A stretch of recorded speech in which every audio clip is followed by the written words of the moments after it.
삼성전자와 하이닉스 지금이 매수해야 되는 시기라고 보시나요? 주가 업사이드 2개월, 3개월 내고 있다. 그런 가능성에 대해서는 아니라고 봅니다.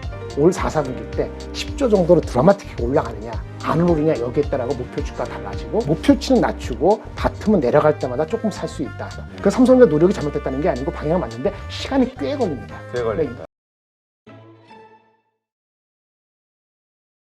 네, 오늘 모신 분은 아스트라 자산운용의 리서치 본부장이신 김장렬 본부장님 모셨습니다. 안녕하세요. 안녕하세요. 네, 증권사 리서치 센터장으로 계시다가 네. 이제 자산운용 쪽으로 옮기셨는데 네. 어떻습니까? 이제 그 실전 뭔가 이제 투자를 해도 되는 상황이잖아요. 예. 그런 차원에서 요즘 가장 화제가 되고 있는 게 아무래도 IT, 그렇죠. 삼성전자와 하이닉스인 것 같아요. 네네. 실적이 너무나 안 좋아서 네. 그런데 이상하게 기관은 사고 있어요. 그렇죠. 외국인도 그렇고요. 예, 예. 그 삼성전자가 그런 안 좋은 실적을 내보였는데도 이유가 뭘까요?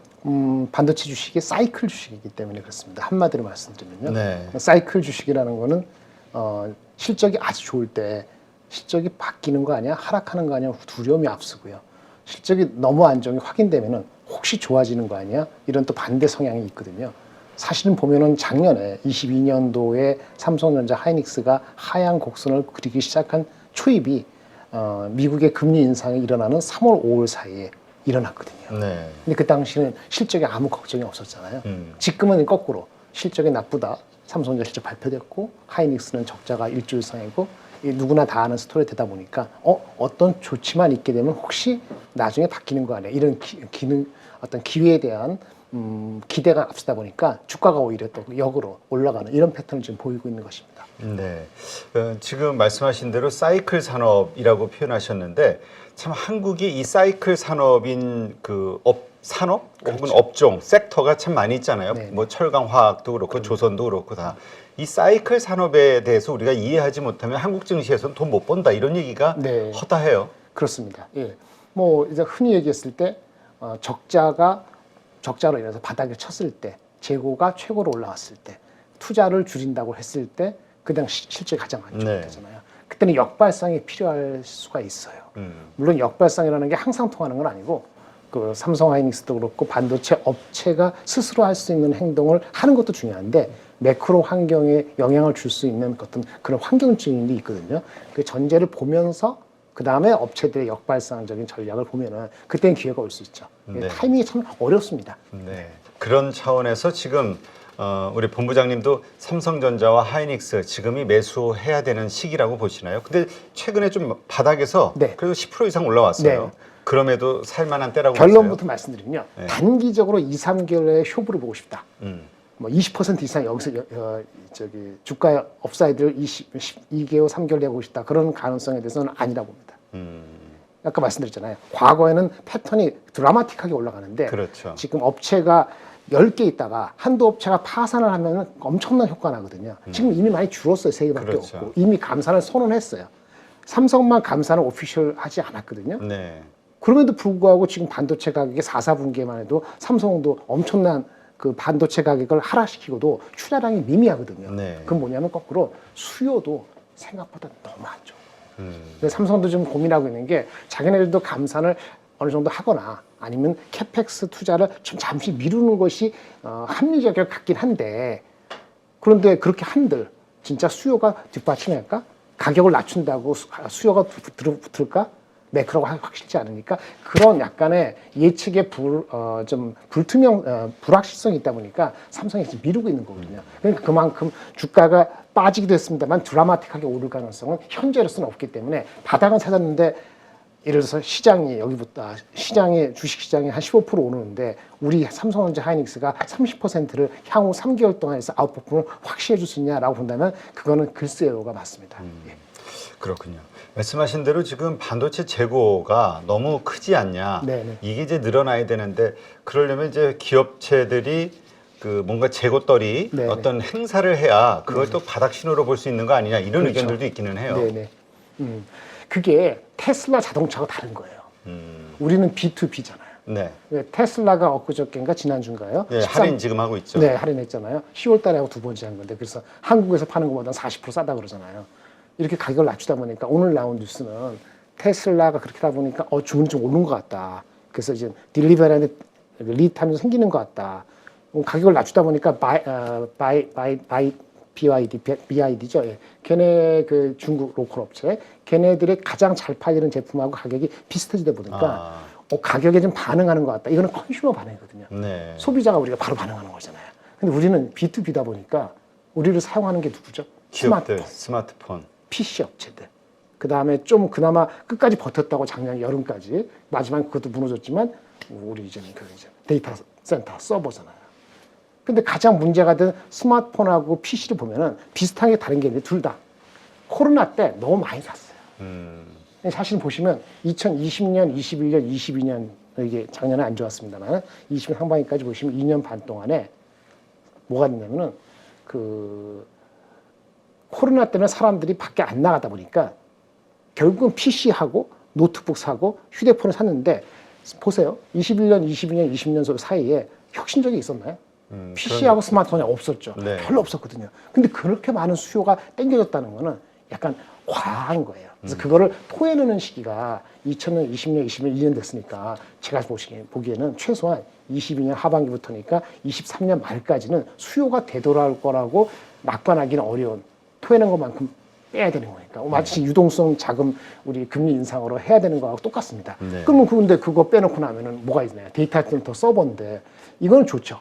AI를 하고 서버하고 좋은데 걔네들도 경기를 보니까 자기네들 재고했는데 조금 얘네도 반도체 좀 천천히 가격을 좀 압력을 줄까 이러고 있잖아요. 그 형태가 지금 한 5개월 됐거든요. 네. 그럼 그런 형태가 보통 얼마 되냐면 사이클상 구매 담당자 그런 거 행동을 바꾸려면은 한 1년 가요.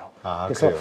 데이터 센터 서버 쪽에서 구매가 이제 충분히 빠졌고 반도체 삼성 하이닉스가 이제 감산을 하거나 감산 안 하더라도 작년에 투자를 덜 했으니까 올해 그러면 올 2023년도 말 또는 24년도에 출하가 만만치 않을 텐데 이제는 조금 오더를 줘야 되지 않겠어? 이런 사이클대로 돌아가는 게 1년은 걸리거든요.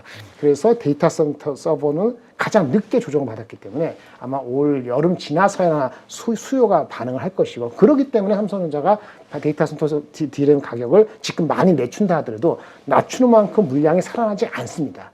근데 거꾸로 PC하고 스마트폰은 많이 재고를 떨었다고 하면은 아마 2분기 정도에는 반응을 할 수가 있어요. 근데 거기에 관건이 되는 게 PC, 스마트폰은 먼저 망가졌다. 소비자들이 반응을 하게끔 만드는 거는 누구냐? 가장 큰 소비자가 중국이잖아요. 중국이 그 리오프닝을 해서 사람들이 이제 2월달 구정 때는 조심하다가 봄 되면은 좀 새로운 거 사봐, 새로운 제품 나왔네. 그렇게 되면은 아마도 그것이 2분기 들어갈 때 스마트폰부터 재고 조정이 있지 않을까 싶은데 아까 말한 것처럼 그 서버는 늦게 오는 거니까 2분기 다 지나갈 때까지는 수요가 그렇게 확 올라오기 어렵거든요. 이런 걸 알기 때문에 삼성전자가 생각하는 거죠. 그거를 왕창해서 3분기 때 가격을 올려?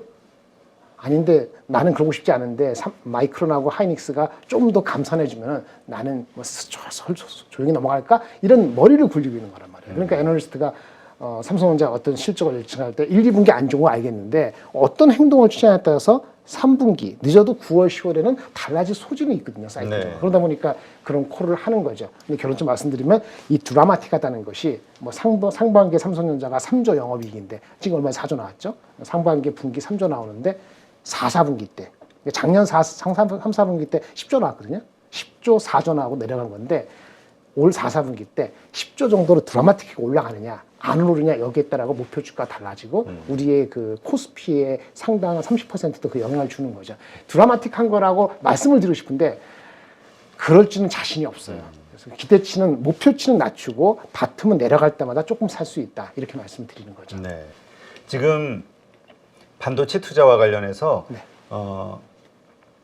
그 세계적으로 이게 이제 갈수록 중요성이 부각이 되다 보니까 막 여러 가지 세액공제라든가 지원이라든가 네. 막 쏟아지고 있는 것 같아요. 네. 한국도 이제 얼마 전에 반도체 지원법이 통과됐는데 네. 이러한 것들이 과연 한국의 반도체 산업을 더 훨씬 좋아지게 할 수 있느냐에 대해서 여러 의견들이 있는 것 같은데 네. 어떻게 보세요? 그거는 없는 것보다 훨씬 좋은 거죠. 없는 것보단 낫지만 아니 좋은 겁니다. 좋은 건가요? 좋은 겁니다. 제가 사실은 작년 말에 12월 말에 그게 통과가 안 됐잖아요. 여당 안이 아니고 야당 안도 아니고 정부 안이 뭐 6%에서 8%밖에 안 오는다고 그런 기사가 나오더라고요. 연초되기 전에 네. 개인적으로 제가 반도체 업계 예전에 젊을 때 몸을 다 받고 최근까지 애널리스트 한 입장에서 보면은 왜 저런 행동을 할까라는 정부입니다. 좀 속으로는 많이 비판을 했었어요. 좀 큰일이다. 왜 미국이나 이런 나라들을 대만 같은 경우 25% 하는데 6에서 8%가 뭡니까? 말도 안 되는 거죠. 그 세수주의하고 그런 게 아니니까요. 근데 자연스럽게 이번에 정부가 바꿨잖아요. 스탠스를. 천만 다양해서 효과를 본단 말이죠. 만약에 반도체 장비 업체부터 봅시다. 삼성하이닉스 말고 뭐 어떤 원익 아니면 뭐 주성 뭐 어떤 뭐 여러 가지 업체가 있잖아요. 대략적으로 매출의 한 10% 정도를 그 시설 투자에 하거든요.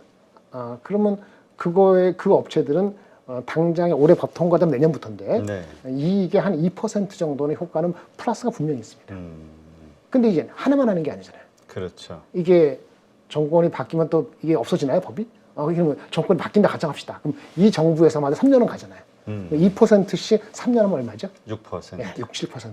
그게 그날 아마 주가가 올랐던 원인이거든요. 그래서 법이 오래 안 간다 치더라도 10% 투자하는 업체들은 6, 7%의 플러스 효과가 없던 것이 생기는 거라고 보시면 되고요. 그렇게 따지면 삼성전자 하이닉스가 더 크죠. 월차 단위가 크니까. 네, 아니, 그 매출 대비했을 때 네. 하이닉스가 올해 작년에 매출 42조, 올해 뭐 30 몇 조 나올 텐데 그래도 지금 줄인 것이 8조 투자한다는 거니까 20 몇 프로잖아요. 근데 문제는 하이닉스가 그거 법안을 통과한다 해서 지금 업황이 안 좋은데 투자를 더 늘릴 이유가 없잖아요. 그렇죠. 그래서 사실은 그 효과는 삼성하이닉스는 의미가 없어요. 장비 업체들은 이런 게 되니까 어차피 삼성하이닉스가 중소 반도체. 그렇죠. 내년도 2024년, 25년 앞으로 할 거니까 효과는 내년 내후년 오는 거잖아요. 그러니까 내년 내후년도에 좋아지면은 우리가 6, 7%를 먹고 이제 그렇게 하면 세액공제 되니까 사람들도 뽑을 때 조금 더 여유롭게 뽑을 수 있고 이런 효과가 있으니까 경쟁력 도움에 훨씬 낫다고 볼 수 있겠죠. 네. 지금 뭐 대만도 보니까 오늘 뉴스 보니까 25% 세액공제 뭐 이런 네네. 지원법들 네네. 통과됐다 이런 얘기가 나오던데 한국의 그런 반도체 경쟁력, 네. 경쟁력은 어떻게 봐야 됩니까? 지금은 뭐 미국에서도 미중 패권 전쟁에서 우리를 눈치를 볼 정도지만 결국은 우리의 가장 큰 시장인 중국에서 그러한 것들로 인해서 뭔가 어려운 상황들이 펼쳐지면 또 우리에게는 마이너스 아니냐 걱정하는 분들도 있긴 하거든요. 우리의 경쟁은 메모리에서는 네. 압도적인 거고요. 아까 지금 우리가 그 세제 혜택 받아갖고 대만하고 경쟁하고 뭐 하는 D램에서는 뭐 D램은 우리가 압도적인 거고 지금 여쭤보신 거의 핵심은 파운드리 같은 건데 그렇죠. 파운드리는 삼성전자가 여러 가지 뭐 145% 투자한다고 했잖아요. 근데 조금 제가 좀 네거티브하게나 아니면 좀 낙관하지 못하는 이유는 열심히 해도 이렇게 많이 벌어져 있는 2등하고 1등하고 2등. 그러니까 영어로는 죄송합니다만 멀리 떨어진 2등이라고 far distant second지 않습니까? 그래서 TSMC가 55%를 차지하고 있고 삼성전자는 16%잖아요. 네. 이런 갭은요. 1등이 큰 실수를 하지 않는 한 단기 내에 어떻게 의미 있게 좁혀질 수 있는 방법은 없어요. 근데 몇 년 전에 우리 삼성전자 여러 가지 비전을 할 때 비전은 진짜 비전대로 장기적인 디렉션을 위한 거지 그것이 주가적으로 반영될 것이라고 설레발한 거는 다른 여러 사람들이 책임이 있는 겁니다. 그렇게 이루어질 수가 없는 거예요. D램이나 이런 것도 업체들이 D램 같은 경우도 커모디티 제품이잖아요. 그것도 제가 옛날 D램 세일즈 할 때 보면은 뭐 디지털 이퀴프먼트, 데알 이렇게 하는 업체가 30군데인데 네. 파운드리는요 커스터머가 우리가 인텔 퀄컴하고 애플만 커스터머 알지만 커스터머 수가 300개예요. TSMC는 그거를 1987년부터 해왔던 거거든요. 근데 삼성전자 하이닉스가 돈을 투자한다고 해가지고 단기에 3, 4년 만에 마켓시어가 15%, 17%가 20%, 25% 되면은 삼성전자 이익에 차지하는 비중이 5%에서 15%, 20% 되니까 주가가 이렇게 간다고 기대를 한 거잖아요. 그거는 많이 좀 잘못된 거죠. 그 삼성전자 노력이 잘못됐다는 게 아니고 방향은 맞는데 시간이 꽤 걸립니다. 꽤 걸린다. 이제부터 한 5년 내로 지금 마켓 15%인데 20%만 돼도 잘하는 거다. 그럼 결론은 뭐냐면 그걸로 해서 주가가 한 단계 뭐 한 10%, 20% 올라갈 가능성은 그것도 제로예요. 그런 뉴스가 나올 때 한 5% 반응하고 말고 지지하는 이런 정도로 생각해야 되고요. 그래서 커스터머가 30개가 아니고 300개라는 거. 그러면 뭐죠? 그 조직 내에 엄청나게 많은 다양한 인력이 필요합니다. 네. 근데 그런 다양한 인력은 생각보다 D램처럼 단순하지가 않아가지고요. 사람들이 앉아가지고 계속 일을 하는데 격려도 해야 되지만은 박사라든 이런 사람들이 외국에서 많이 데려와야 돼요. 삼성전자도 그렇고 하이닉스도 그렇고 그런 거에 좀 유연하지 못하거든요. 지금도 아직은 그래요. 그래서 아직 한국의 문화, 그래서 외국의 인재들이 잘 못 버틴다고. 네. 그게 뭐냐면 파운드리는 우리가 설계를 하는 게 아니고 퀄컴이나 애플이나 이런 쪽하고 그 교류를 엄청나게 밀접하게 해야 되잖아요. 그 밀접도가 우리가 생각하는 정도가 넘거든요. 그게 안 맞기 때문에 삼성이 쉽지가 않은 거거든요. 그래서 그런 걸 아직도 러닝 커브라고 보여지고요. 그래도 지난 한 3년간 잘했으니까 3, 4년, 그러니까 한 5, 6년, 그럼 언제죠? 시작한 것부터 10년 되잖아요. 네. 앞으로 처음에 시작해서 3년이니까 한 10년 누적된 지금부터 한 5, 6년 뒤에는 달라진 모습이 있을 수 있다. 이 정도는 기대할 수 있다. 이렇게 그러니까 그거에 대한 기대감으로 아주 긴 장기 투자를 생각하시는 분 아니라면 그걸 가지고 뭔가 단기 어떤 그 투자 이유로 삼아서는 안 되겠다. 그거는 별로 그렇게 그다지 유효하지 않은 것 같습니다.